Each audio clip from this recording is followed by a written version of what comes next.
Mr. DJ. Hey, check this out. We got a great show coming your way.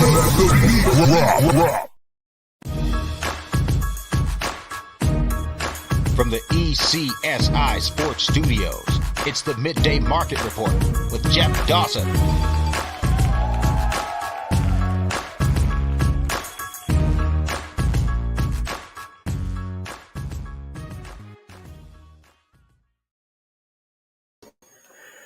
Good afternoon, sports fans from all around the globe. Yes, we're back. Guess who's back? Back again. I know I can't sing like the most of them, but we're back. East Coast Sports Investors Midday Market Report with none other than good friend and colleague, Mr. Andrew McInnis, on the Midday Market Report for Wednesday. And it kills me to say this. September 20th. Where the hell did September go? Which is a good thing because soon, real soon, myself and Andrew, God willing, will be back twice a week talking NHL. And I think he's got something up his sleeve with, my initials are probably wrong here, but the KHL. I think I'm right there. As we're going to be talking hockey, and more hockey. But today, we're going to talk some CFL. We're going to talk some NFL. As Andrew gets ready to celebrate his mom's birthday later today. So we're blessed and honored to have him a part today at his usual spot on Wednesdays. So much going on in the sports world. You just blink, in less than 2 weeks, we'll be talking MLB playoffs. A shout out to the guys behind the desk right now. And I got a list, but I'll just throw out Joseph Shea. I'll throw out Alou. I'll throw out Bennett. I'll throw out Cade. I'll even throw out Evan. We got the dream team this fall, so I can't wait for all the great stuff that we'll be putting out there. And, of course, I got the landscapers in my right ear as well. So without further ado, let's bring them in. The one and only Mr. Andrew McInnis. Good afternoon. Good to be back with you, Jeff. Oh, my God. The internet and Mother Nature's undefeated. It is what it is. And at this point, we'll just muscle through. If one of us freezes, we'll just run to the link and reboot it. How's that sound?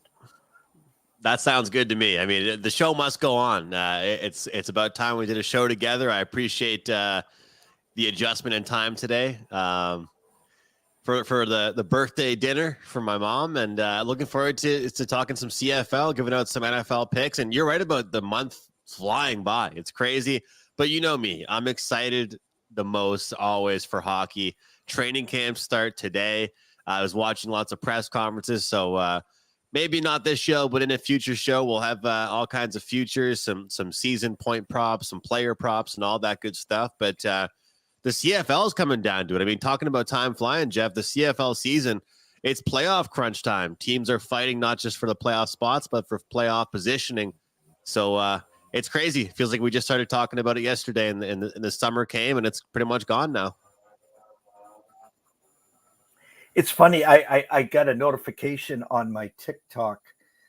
It was a show that you and I did a long time ago. And it was one of the points that you brought up that I think stated that Seattle would win a Stanley Cup before, I think it was Vegas or something like that. And then the guy came back and says, I think Vegas will win its second one before Seattle wins its first one. So it's funny, even though, that show was months and months ago, people are still watching, which is a great thing for us moving forward, of course. CFL, I go back through my notes from as we were talking preseason, and as you said, the season is already winding down. And I'd say about a month ago, I time-stamped the fact that I thought Winnipeg was the best team in the CFL. That's even with Toronto having the best record. Your thoughts today, Andrew, September 20th, 2:36. Who is the best team in the CFL right now? I think it's Toronto, Jeff. I think that I was worried about their defense at one point in time, but realistically, the best thing about them is that they have a passing attack and they have a great running back duo. Their defense has to be sharp and they have to be able to make plays and get key stops. But realistically, they're a team that has not really had any letdown spots. They had one spot against Calgary during the season, and the next time they played them, they smoked them. This is a Toronto team, I think, that's built the right way. They have a pathway to the Grey Cup with a much weaker East Division. Winnipeg, the thing is, they've showed too many flats or down spots. That's the problem with them. They always get up for playoff time, and they're never to be written off. Like, I think that when you mentioned them, Winnipeg, I think it was a great time to do it. But we saw last week, Zach Collaros threw 3 interceptions. I mean, it's crazy. I think it was 3 straight drives as well that he did that, or maybe it was like 3 out of 4 drives. That's unlike him. BC, it's almost opposite for them. I mean, their defense has gotten worse as the season has moved forward. Usually, isn't a team supposed to get better as the season moves forward? Their defense looked the best when the season was beginning, so that's a little bit frustrating. So, if I were to pick a Grey Cup champ, I think right now I'd actually say Toronto. Who would your matchup be today in the Grey Cup? I want to say BC just because I have seen glimpses of what they're able to do defensively, and they can put up points, but I do think that Winnipeg just might be better overall, like a lot more well-rounded. From an odds perspective, I think it's hard to not take Winnipeg and have it be Toronto and Winnipeg. But when I look at this BC team and what they've been able to do recently, if they can sharpen up their defense, if they can get back to even just like 50% of what their defense was through the first 5 weeks of the season, Jeff, and make those plays, I think they're a team that could easily compete for the best team in the West and to meet Toronto there in the Grey Cup finals. So it's always fun for us to be on these shows and look back like a month or two later and be like, man, I told you Saskatchewan at 15-1 had good odds, or 10-1, whatever it is for a team like that. And you get my point. I just don't think this is one of those years where one of those teams can. I think realistically, if anybody out there wants to play a kind of a flyer, I think you put your money right now on Montreal to win the Grey Cup, because somebody has to play Toronto in the East Finals. And there is that crossover because there's more teams in the West than there are in the East. So a team from the West will be coming probably over to the East. I think Montreal is the team, Jeff, that plays against Toronto in the finals. So you're going to tell me you're going to give me that kind of price on Montreal in the finals in the East Division, and then all of a sudden you go in kind of free rolling. If they upset Toronto, you have a big ticket on them against either BC or Winnipeg. So I think as far as future value right now, there's too many big favorites in the top 3. The best value I'd say to hold would be to get a ticket on Montreal. And that's what we love to do here. Build up that portfolio, whether it's preseason, the start of the season, mid-season, and have those options as you then get the breakdown of the playoffs. And then that will allow you, maybe, I like to use the word hedge, but it's more as a guaranteed profit. And that will allow us, as we are going on, once you get to the semis and the finals, hey, you got a 5-1 ticket to the right and go guaranteed 2.5 units on the final and just grab the popcorn and a cold one. Yeah, I'm seeing 15-1 right now on Montreal, and Toronto is plus 130 to win the entire thing. So I guess my take as far as them being the best wasn't the boldest take in the world, but looking at Montreal at 15-1, I mean, if you and I lock that in today together and they end up playing each other in the East Finals, we could take Toronto at the point spread or take them to win, and have that ticket where, okay, if Toronto does get upset, we have Montreal going into the Grey Cup Finals at 15-1. And then we do some hedge math, and we take BC or Winnipeg, and we come out on top. But I'm surprised looking at things right now. BC is plus 400; they're 4-1. I'm seeing Winnipeg plus 180 and BC 4-1. So, I mean, you're the numbers guy. You've done this. Like what you did last year in the NFL was extremely impressive with your MVPs and how you did things. What would you do, Jeff, right now if you're looking at like I just simply can't see a world where it's not BC and Winnipeg in the West Finals. I just can't see it. I'd love to be proven wrong, but what if we take BC right now plus 400, and it's the similar thing I'm saying about Montreal, and you go into the Western Finals with a 4-1 ticket on, if BC beats Winnipeg in the West Finals, you go into the Grey Cup with a 4-1 ticket in a game that they're definitely going to be a favorite. And whoever goes in, I truly, even though Toronto's plus 130, but either way, it'll be a tight game in the Grey Cup Finals. So, do you think that holds enough value to take BC right now? I don't think Winnipeg is that much better to be plus 180 than BC being 4-1. No, Vegas. I would take that board, and Vegas is telling me to take BC at 4-1. That's my lead right there. Is BC at 4-1, because going back to your Winnipeg Toronto, I was going to be the wise guy and have them favored by 3 and a hook, and which side are you going to take there?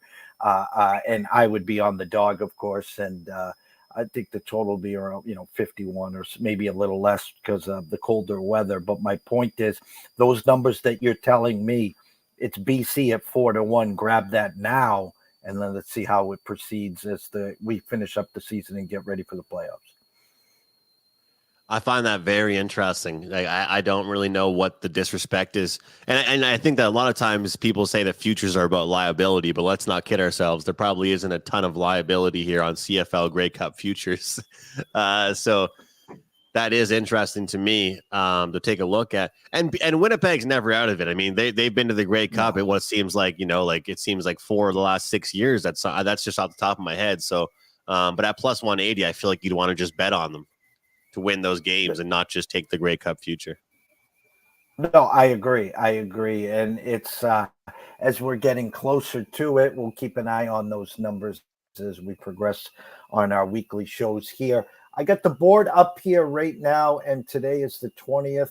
So Friday, Saskatchewan travels to Ottawa. My initial number was Saskatchewan -2 with a 51. We'll use circa right now, 1.5 with a 44.5. So a correction on the total there, 7 points, a 6.5 to the under. And then BC at our favorite team, Edmonton. I had a 7 with no total, now 6.5 with a 50.5. I got to say, I'm really happy the CFL finally listened to everybody and stopped playing games on Sunday once NFL started. It's great to see. I mean, you got 2 Friday and 2 Saturday. And then for the start of the CFL season, they were doing the 1 game a day, Thursday, Friday, Saturday, Sunday. It's great to see. Great for me as well, selling picks, because nobody wants to buy a CFL play on a Sunday. So I'm happy about that. There's no attention towards the CFL. I mean, starting things off with mentioning overs. I mean, Jeff, to start the season off, under bettors were making serious coin in the CFL. If you're an over better right now and you love just logging on to your account and betting, yep, there's going to be some points here, you've done really well. I think that 2 weeks ago, all 4 games went over. Last week, 3 of 4 games went over the total. We're seeing lots of scoring. And I'm sitting here scratching my head, even though the numbers moved up and down, up and down, up and down here. Saskatchewan and Ottawa, 2 teams that I think just don't have respectable defenses, but the offenses have been pretty good. What did Ottawa score last week? I think it was like 37 points in defeat. How do you score that many points and lose a football game? To me, that is crazy. But that was my only real play of the week. And I look at that game and I think to myself, Dustin Crunn's moving the ball through the air. The running backs are doing their job, but the secondary of both these clubs has not improved in the slightest and has forced them to have to create big plays in order to trade points with their opponent. Even if this game is close and they both kind of play it safe to start, I think the identity of these teams is explosive plays downfield. They don't seem to have any conservative tendencies to them. And I'm just a little bit curious why this is at 45 here, but looking at what these teams have done, even though they've lost, I'd say they've been one of those teams that's been involved in some of the most exciting games this season, and they've lost those games. So they're a team that I want my money on the over. As far as the side in this one, I kind of lean towards the home team, But how can you bet on Ottawa at this point? They'll find ways to kill you. They'll find ways to lose. When you're looking at these two teams, you want to bet the over. And looking at the standings right now, Jeff, this is a massive game for the Rough Riders. They're sitting at 6 wins, 7 losses. The Stampeders, we'll talk about them in a second. They have 4 wins, 9 losses. The Rough Riders are trying to clinch their spot in the playoffs. One thing about the CFL, with there not being that many teams, as long as you hang on, it's kind of like what they used to say about the NFC East, the NFC least, they'd call it. I mean, it doesn't matter how many wins you have. The leader of that division in the NFL had like a 500 record at one point, I'm pretty sure, last year or 2 years ago. This is what happens sometimes when you see a division that's so stacked with BC and Winnipeg just beating up on the bad teams. Having said that, I'll just like the over here. I lean towards the home team, but with the playoff implications, then with this being that much more of an impactful game for Saskatchewan, it makes me want to take them. But I'll end with this. I find it very interesting that the Red Blacks are 3-10 on the year, but they're 100% out of a playoff spot unless just like some crazy stuff happens. But they're out. The Rough Riders, they sit in third in their division. They're 6-7 on the year, but yet we're seeing them only -2 here. I know they're on the road, but I found that pretty interesting. No, I agree 100%. And our initial number was 2 minus 15 cents, where Vegas thought the next move would be to 2.5, and it's been the exact opposite. It's 1.5 across the Vegas Strip. And the move again, the eye-opening move to me again was our number was 51 on this total. They basically had that in the old 27-24 final Saskatchewan, but the number currently is 44 and a hook. So I too, like you, lean to the over here. Just autoplay it and we move on. Yeah, I'm scratching my head, but I think you know what I might do, Jeff, is I found myself talking about live bets a lot with you in the CFL, but I might bet on the team that goes down first. I think it might be a pretty good strategy, actually. So sit back, watch the kickoff, watch whoever scores first, and circle back onto the other side. I mean, I like points, and we don't want to get greedy and try and catch a side and total always, but I feel like that's the way I would look here. It should be a tight game.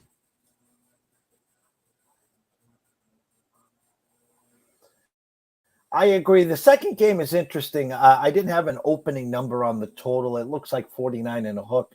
BC favored by 7.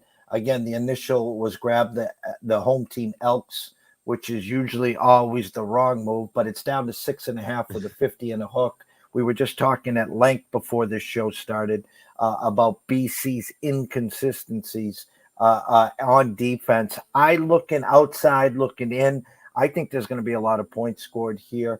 I'd be more leaning towards the BC side just to win. But I think there'll be enough points to even get over this 50 and a half as well. I agree. I don't see why we shouldn't. I mean, why should we hop off the over train? The over train's been a lot of fun for CFL bettors. It's gone well recently, and these two teams, they should trade. BC, excuse me, Jeff, has a very aggressive pass rush, but with a quarterback like Trey Ford that has the ability to move out the pocket and run the ball himself, that should cause some problems for them. But with this total going down, with this number going from 6.5, I'm seeing 6s pop up. I feel like this is a spot where I think I'm leaning towards BC now on laying the points. I kind of liked Edmonton, and then I was thinking to myself, you know what? This might not be a spot at this point in the year where I want Edmonton to hang around. They've been undervalued most of the year, but like you said, you've noticed they're getting love.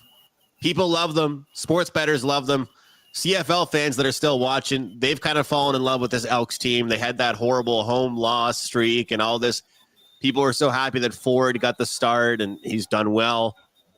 I just think this is a light number now at -6. It feels kind of like, as we've talked about throughout the year, and you've mentioned it time and time again, that whenever money comes in on a team, it might not be a great thing, but I think in this spot, it's one of those things where the Elks were a public dog, and I think the BC gets it done. So I actually wouldn't mind laying it here with BC.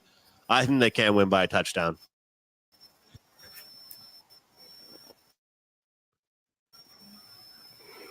No, and again, the other thing that I'll add to this is there's only one way that number could have went. If they opened up BC minus 3.5, they would have been looking, 3.5, 4.5 even. They would have been looking for some BC money.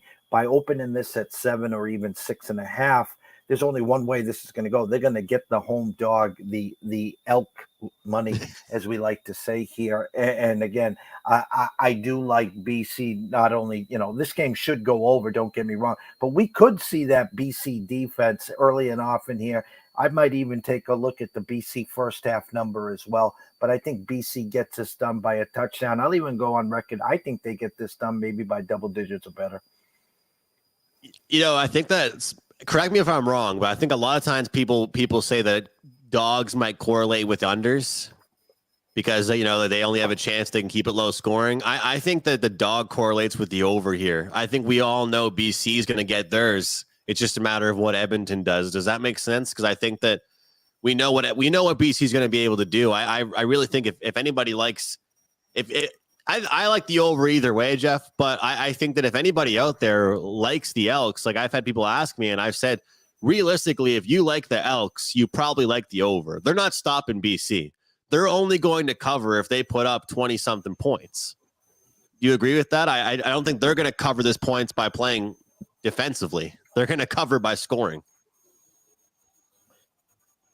No, and then I will add this to this is it, if you like Edmonton, I mean, basic math here, 27-30 to 30, no, 28-21. There, if you like Edmonton here, I assume their team total is probably 21 and a hook.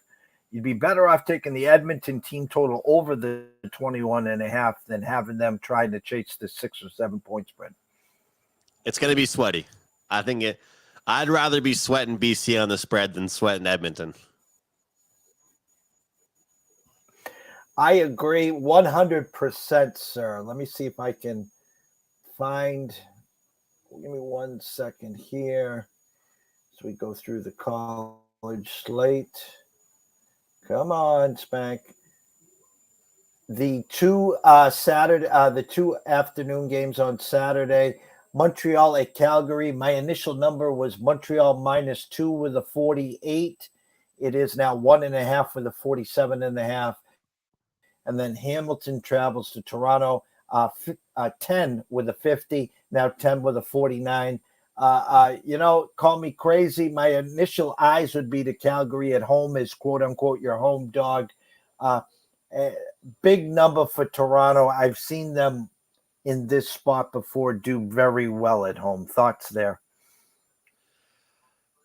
I'm still figuring out these two games. I'll be honest. I don't want to say anything really big time confident, but here's where I'm leaning. I'm leaning Hamilton +10 and Calgary +1.5. The reason why is that Toronto has nothing to play for at this point, Jeff. They are the number one team. They have the home field. They're going to host. They don't really.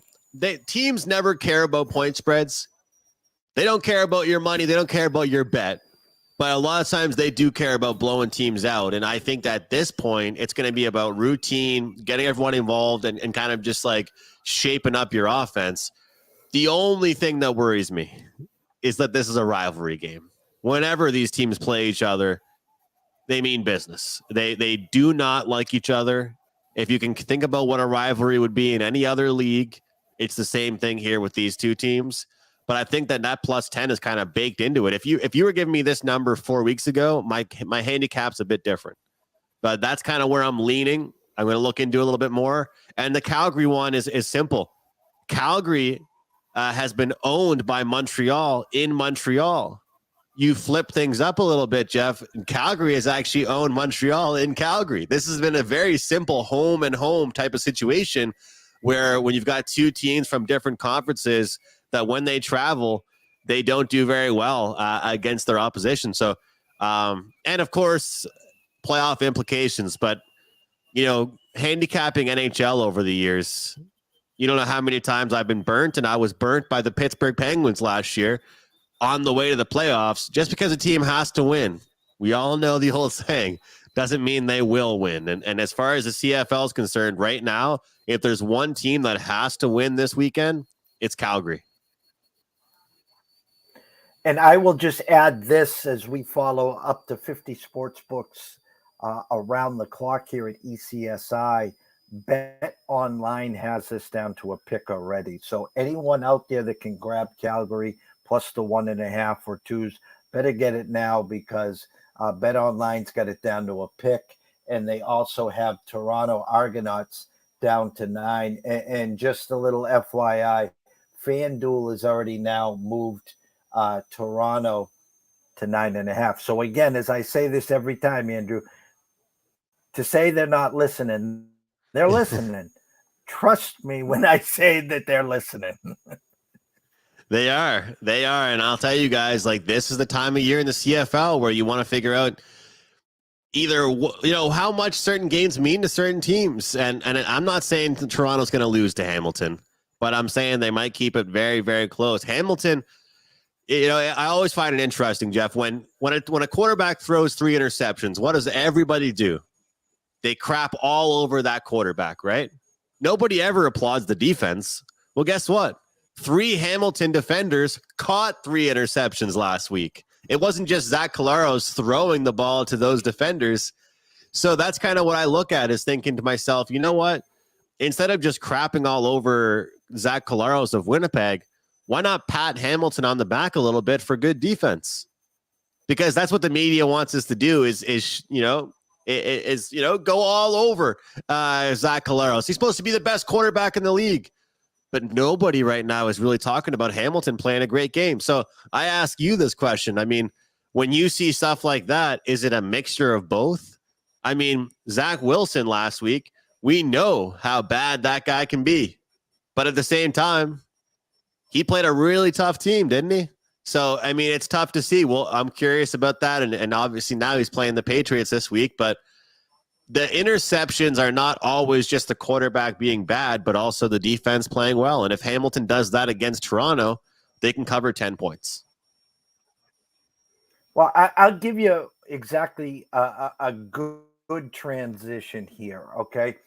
Because this gentleman and this team had a phenomenal preseason. I'll tell you, he went 17 for 19, and he was the next coming to Ben Roethlisberger or Terry Bradshaw, and that's Kenny Pickett. Okay, and the Steelers. And no one is mentioned. That's all they're mentioning is the fact that their offense stinks. They haven't got a first down in the first quarter yet this year. Tomlin doesn't know what he's doing offensively. Canada doesn't know what he's doing offensively. Not one person in the media is telling the world that they played 2 of the top 5 defenses in the whole NFL this year. They opened up against the 49ers, and then they just played the Browns, okay? So you guys can say all you want Sunday at 8 p.m.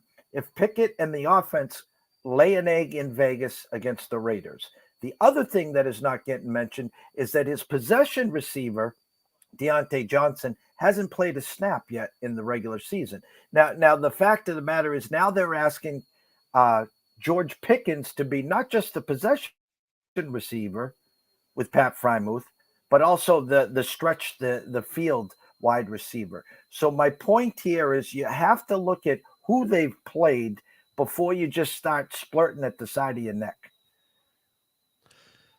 I couldn't agree more. I do agree, and that made me scared for a second with what you were going to say, because I will be honest. I like the Raiders this weekend, and I like what you said there. I agree with it 110%. I mean, look at the Giants. Even they got the Cowboys, Niners, and Cardinals. 2 out of 3 of their first 3 games are against tough defenses.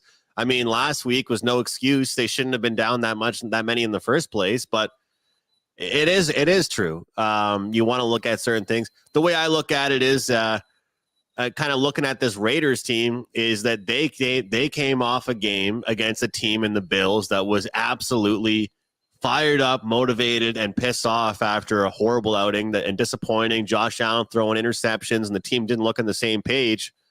I think against other somewhat mediocre teams, they're going to be able to get the job done. It's a home game. I know that Vegas is traveling back from the East Coast, but I think they've got a lot of weapons. And I think that right now, I look at Pittsburgh having 14 points compared to 12 from their offense scored from their defense. And it's like I just said, I don't want to sound like I'm contradicting myself, but at the same time, if anyone's backing Steelers, are they going to score a pick six again? Are they going to fumble recovery for 6 again? And if that doesn't happen, what are they going to do offensively? Because I know everyone thinks Jimmy G is average, but I think he does have weapons. No, I don't want to be head to head with you, Jeff. Are we head to head? No, I don't want to be. No. My point here is this: is you look at situations too. The Raiders came in after an upset in Denver to face the Bills home opener off of a Sunday night or Monday night primetime loss. So now you get the Raiders coming back home, the Steelers' first road game, and the fact is that they had an emotional divisional win. So the sense of urgency should be on the Raiders defending home court, and the fact that the shorter week is on the Steelers. So again, some people are surprised that the Raiders are favored, but again, I guess my little sermon there was more predicated on the Steelers' offense. Yes. And the Pickett bashing. Listen, if Pickett lays another egg this week, well, then you can bash all you want. But if the final score is 38-35 and Pickett threw for 4 touchdowns and the defense couldn't get Jimmy G and Devontae Adams off the field, well, then we both win, I guess is my statement. Yes. No, I couldn't agree with you more. And it's very well said because, and I find myself in the moment, I'm so easy to get, just like every other fan and sports better. In the moment when they were playing the Niners, I was like, this guy can't make a throw. He can't make his reads. But then after the game was over, I'm he's playing the Niners. So I really agree with that. And it's, people are so quick to judge, right? They're so quick to judge what they've seen. And I heard someone today talking about pretty much breaking up the NFL season for teams in quadrants, in groups of 3 or groups of 4. Mm-hmm. And if you do that, then you can look at it like, well, they went 2-2 here, but they played 2 tough teams. Now they're getting this point spread here. The look ahead number was this. And so I've looked at that a lot more, but I'm looking forward to this week though, Jeff. I think there's some interesting spots, but I'll say one pick I like for Thursday, Daniel Jones rushing yards over. I like that one. I talked about it last week on my prop shows, and I look at Daniel Jones. I don't want to go after the guy, but I'm telling you, he's not as athletic looking as he really is athletic on the field. This guy can run, and he's really good at picking his spots when to make those decisions to run and find the holes. He's going to be running for his life against the Niners pass rush. And one thing, like I said about him, is like he doesn't wait that long to make his decision. If he sees someone coming, he will run. The number I have circled is around 36.5, I think, here, Jeff. And obviously with Saquon and I think that he's going to have to be a part of the running team. And if they have any chance. So that might be one of my only plays this Thursday. We won't obviously have you on before the NFL kicks off on Sunday. So you talked about a prop on Thursday. I know we got a lot of time before we head up there, but is there any things that stick out to you on Sunday, whether it's a prop or a lean other than the Raiders that you might have on your desk right now? One that I like is actually a teaser. I like the Ravens down with the Bills down. Just pretty much asking those 2 teams to win. I'm higher on the Bills this week than many are. I still would recommend people laying the points, and here's why. The Commanders, I think, are going to be a fun team to cash tickets with throughout the season. When they play mid-level teams, there's been a lot of Bills slander lately, but I still have them in that upper echelon. And you look at this 6.5 we're getting. The Commanders beat the Cardinals, then they went outright against the Broncos. Who wants to plan the parade after beating those 2 teams? Not me. And now you have you go ahead and you play the Bills. This is their first team in the upper tier. I think it's a big difference from the first 2 teams they've played. All I keep hearing is, well, the pass rush. They're going to get after Josh Allen and force him to make mistakes. look, I don't think that that's going to be necessarily wrong. I just think that the Commanders won't be able to trade points with this Bills team, and Bills, based on their first game, didn't look like themselves. Last week they looked pretty good, so I like that. But I do like the Ravens tease down with the Bills. What else was I looking at here this week? Here, I'm trying to take a look. I like that. I mean, here's the thing. I don't want to lay the number with the Jags, but I will be looking at Trevor Lawrence passing yards. Hey, look, all tickets cash the same, right? And when I take a look at this, I like it when teams are playing bad teams off a really competitive game against a good team. And that's kind of what you get here. The Jacksonville Jags play against the Kansas City Chiefs, who have a very underrated pass rush. Trevor Lawrence had about zero time to make any decisions. And now he gets to go ahead and play against a Houston team that I think everybody in the league is going to put up points on. So that's about it for me. I do lean towards the Jets up there at Gillette. I like the Jets +3, or excuse me, it's in New York. Seeing 2.5 now. All I hear is Belichick this, Belichick that. Realistically, in that one, Jeff, I'm taking the team, whichever one's the dog. If the Patriots were +3 at one point, I probably would have liked them. But I don't think Zach Wilson can be as bad as he was last week. And if he can, that's a crazy accomplishment to be any worse. But as much as Judon and the defense of the Patriots is talented, I just don't think that they're going to be playing a team like the Cowboys, where it's a tough start for Zach Wilson to his year to play the Cowboys in his first start of the year. So I guess technically he played pretty much the full game in week 1, but you get what I'm saying. I think it's two tough defenses to start the year for them. And I'm going to take a look at them potentially. I do like the over in the Falcons and Detroit game, but I'm hearing there's so many injuries that I might kind of wait it out to see what happens there. The Packers 1-1, both games so far, pretty down to the wire. Lean towards them, but too many injuries, so I'm staying off. I'll just add this before we wrap this up. The one downside, and I hate trends like this. I think the Patriots and Bill have won 14 straight against the Jets or something stupid. But here's the real problem here is that the Patriots in week 4 travel to Dallas. So you have an 0-2 Patriot team now going to the Jets, which is an absolute must win. I saw a look ahead line of Dallas only -7.5 against the Patriots, where I would have thought Dallas would have been probably 9.5 or greater. They just were against the Jets. So an absolute must win for the Pats this week, or they go to 0-3 and have to travel to Jerry's World to face Mr. Parsons and company, which the Patriots offensive line has been atrocious as it is. And they're going to have trouble with the defensive line of the Jets this week. So I think Vegas having the Patriots -3 is pretty spot on. First 1-20 probably wins this game 20-17. And let's just say this. If the Pats start 0-3 and soon to be 0-4, the hot seat gets even hotter for Mr. Bill Belichick and chasing Don Shula and that record for most wins as a head coach. I got to ask you, would they ever do that during the season? I feel like if they were to ever let Bill go, it would be kind of like a in the summer type of thing. Would they do it to him, do you think? They would basically say at the end of the year, Bill, you have a seat upstairs. We can move you to active VIP of personnel /GM /whatever. You will not be head coaching here anymore. You do also have a lifetime pass from us to head to Nantucket right here whenever you want. So start stepping. We're moving someone else in.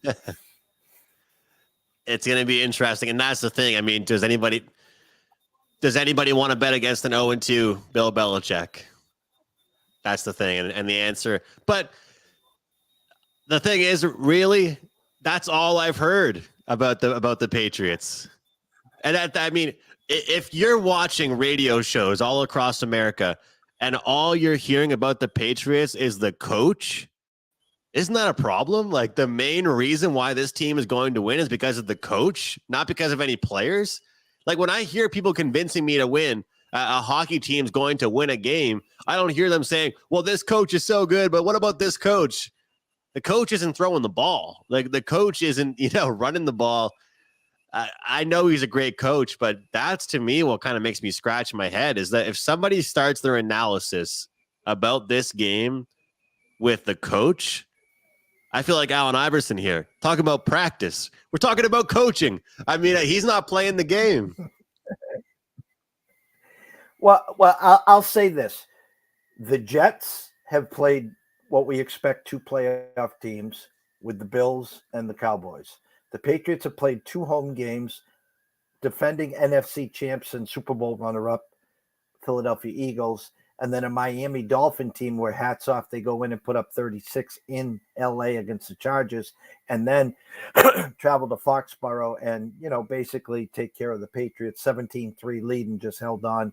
And now they'll get their home opener. So I'll make this game as simple as possible. Whoever wins the turnover battle will win that game. And I could see the Jets handing off to Breece Hall and Dalvin Cook, take their shots with Garrett Wilson and have their defense win the game. For the Patriots, Mac has shown flashes. They just can't stretch the field, whether it's Devontae Parker, Kendrick Bourne, Gesicki, Hunter Henry. The list is endless. Ramondre Stevenson, who wins the turnover battle wins the game. I think you probably got the easiest prop bet here between this game. Just bet Zach Wilson and Mac Jones over a half interception, and I think you'll cash both prop bets. How's that sound?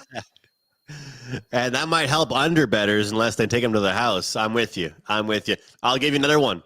I think Mike Gesicki has a good week. The Jets don't do very well against tight ends. How about that? Maybe even Hunter Henry, but I think it's Gesicki's Hunter week. Henry, take your pick. There you go. It's an every other week here with the Patriots. I know you have a birthday dinner to go to. Make sure you tell Mom that the guy from the East Coast wish her nothing but a happy birthday. The scroll has been going the whole time. Everyone watching and listening, if you're not following, shame on you. Go to McInnis Picks, go to Wager Talk, go to Sports Mayflower, head over to YouTube to Mayflower Sports. Subscribe. It's free. While you're there, come over to East Coast Sports Investors and subscribe on our YouTube station as well. As we always close, Andrew, tell them what that you have on deck for them this week at Wager Talk. I just want to say it's good to be back chatting with you, Jeff. I like going back and forth as always. Can't wait for hockey season with you. And for me, anybody interested in all my plays, we still have the NFL CFL combo pack available. Also doing a special for 30 days, no coupon code needed. So grab that. Planning to have a big CFL play going this weekend. I haven't posted it yet, but if you want it, it's maybe it's one of the ones I mentioned today. But if you can grab it, I'm still going to have that right up. And 8-1 this year on best bet plays in the CFL. From the one, the only, Mr. Andrew McInnis at McInnis Picks. For myself, Jeff Dawson at EC Sports Invest. We wish everyone a blessed day. Enjoy yourselves. Tomorrow, 11 a.m., Julian Edlow back at Julian Edlow at DraftKings. He will be back. Instead of Tuesdays, we're going to go to Thursday mornings, 11 a.m. Set your calendars there. And then on Friday, we'll be back with at least 3 shows. Our fantasy show with Sean Childs, our afternoon with the college guys, Mr. Matt Grissom and 3 Men in a Box. And we close live from LA with Ron at A Sports there. So stay tuned with ECSI. Go see what Andrew's got at McInnis Picks. Have a great afternoon, and we'll see you soon.